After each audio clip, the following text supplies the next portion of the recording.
Hello mga master, biyaheng Baguio tayo for today's video. Ito po yung nasa bus pa kami papunta sa Davao Airport.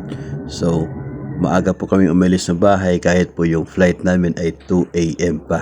Ito naman po yung boarding na kami papunta sa plane no, sa Davao International Airport. Ito, papasok na po doon sa aeroplano na sasakyan namin papunta po sa Manila. Ito na pala po yung pang third time na pumunta po ako ng Manila sa buong buhay ko. So ito po yung nakalipad na yung aeroplano galing po ng Davao. By this time po ay expected na may turbulence na mangyayari dahil yung bagyo at this time ay nasa Visayas area. So ito po nakalapag na kami ng Manila. Ito po ay sa may bahagi po ng Pampanga and Tarlac, parang ganun siguro. No, I'm not sure. Pero doon po na area ito, papunta na po kami ng Baguio. 7 AM po kami umalis ng Manila, papunta po ng Baguio. Sakay po ng Solid North na bus. So 7 AM kami umalis ng PTEX. Naagahan muna kami doon. At ito po ay sa bahagi naman ng Tuba Benguet, kung saan makikita po ninyo yung napakaganda pong view, no?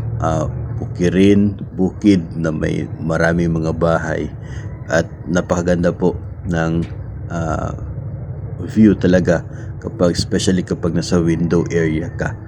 So talagang sinadya namin na maaga kami sa biyahe para makikita namin ang mga ganito pong view papunta po sa Baguio City. Ito po yung second time na nakapunta po ako ng Baguio. Yung first time ay 2017. Pero gabi po nung umalis kami ng Manila by that time. No, around 7 or 8 PM yung alis namin ng Manila, kaya hindi ko po talaga naranasan na makita yung view papunta po sa Baguio ng maaga, kasi yung pagpauwi po namin ay about 8 or ganun din naman po na oras, about 10 PM naman yung amin pong naging biyahe. So sa Tuba Benguet po ito, malapit na po sa Baguio City. So napakaganda po ng makikita ninyo sa paligid habang nasa window. Pagdating po namin ng Baguio ay dumiretso po kami sa Baguio Vacation House. Doon po yung first namin na tinuluyan at ito po yung view galing po sa balcony ng Baguio Vacation House. Along the Marcos Highway lang po ito. No? Third floor yung room namin kasi room 318. Pero pagpasok mo doon, bababa ka muna ng 1 floor saka pumarating yung room namin. So ito naman po ay nasa SM City Baguio. So maganda yung kanilang naging Christmas tree at decorations doon, picture, video, at doon po natin na meet no, yung ilan po from Palawan na makasamahan po natin. Ito naman po ay galing doon sa taas ng Baguio City, SM City, na makikita po yung view ng Baguio at night. So maganda po talaga siya. And ito po yung talagang isa sa mga gusto namin puntahan doon na gabi sa Baguio. Na pag-uwi po namin, naglakad-lakad sa may Session Road po ito, no, na banda, at naghahanap ng masasakyan pabalik doon sa Baguio Vacation House.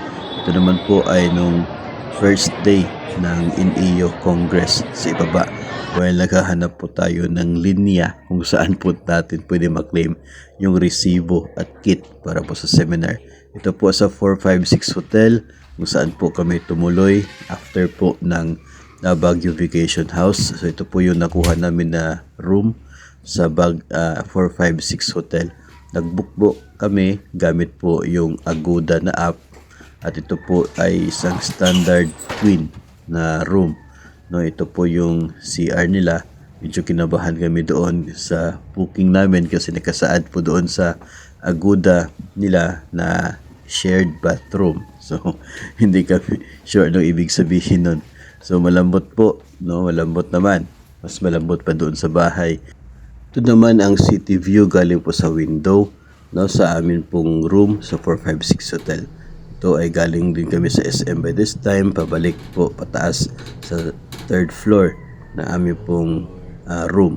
So yung room namin po ay nasa fourth floor pala, pero galing po sa ibaba ay parang nasa 10th floor na siya. So Ito po yung ganda ng 456 galing po sa ground floor, which is 5 floors up galing po doon sa kalsada. So ground floor po nila pero 5 floors up pa po siya.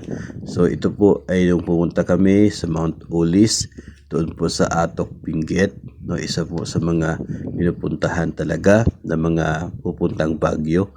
No, 4 AM kami umalis ng Baguio City, nakarating kami at about 5:30. So marami pang fogs dito or clouds, ano ba yan.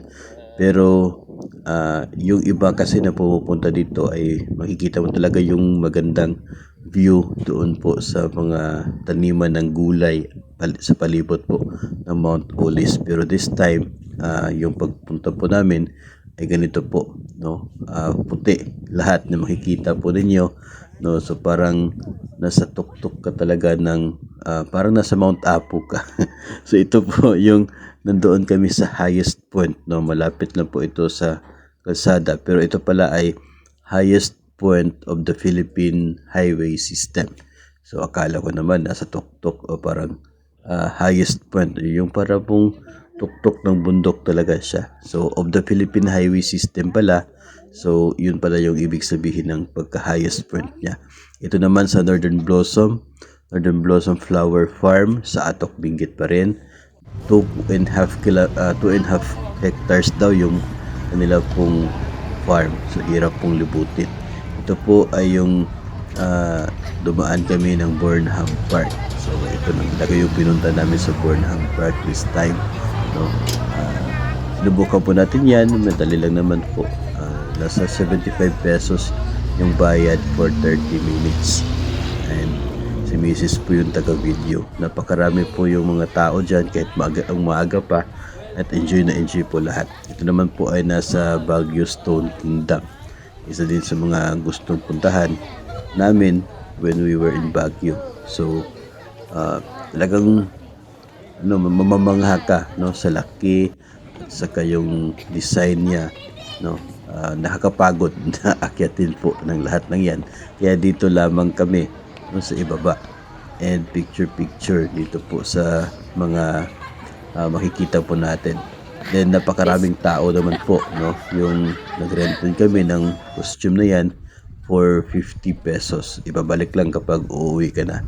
So ito ay still doon pa rin po pala ito sa sa Mount Olis, no. So maganda yung pagkakasunod dito sa video ito. So ito po, no, ito napakaganda naman, no, nag-enjoy naman po tayo kahit papaano. So ito po yung view niya sa ibaba, no, taniman ng gulay na siya pong ibabagsak from Atok to Baguio, no. So pahigop-higop muna tayo ng kape, no, yung dumating kami kasi nga sobrang lamig din ng area na yan, no. So yun ang naging first talaga na destination pagpunta po ng Atok, itong Mount Olis, kasi yung purpose pala ay yung sunset, yung sunrise. Pero yun nga, daming fogs that time or clouds pa yun. So ito naman po yung pauwi na kami, dumaan ng Cebu yung eroplano namin. So from Cebu to Davao, ito po yung sinakyan namin. Yung isa pala, Cebu Pacific yan. Itong sa eroplano po ng Philippine Airlines, no. Medyo bus, parang bus lang talaga siya. 2x2 yung mga upuan, dalawahan lang, tapos may pakpak, yung ganun. So yun po yung naging biyahe namin galing po ng Baguio, no, from Davao to Baguio, tapos Baguio pa uwi naman ng Davao.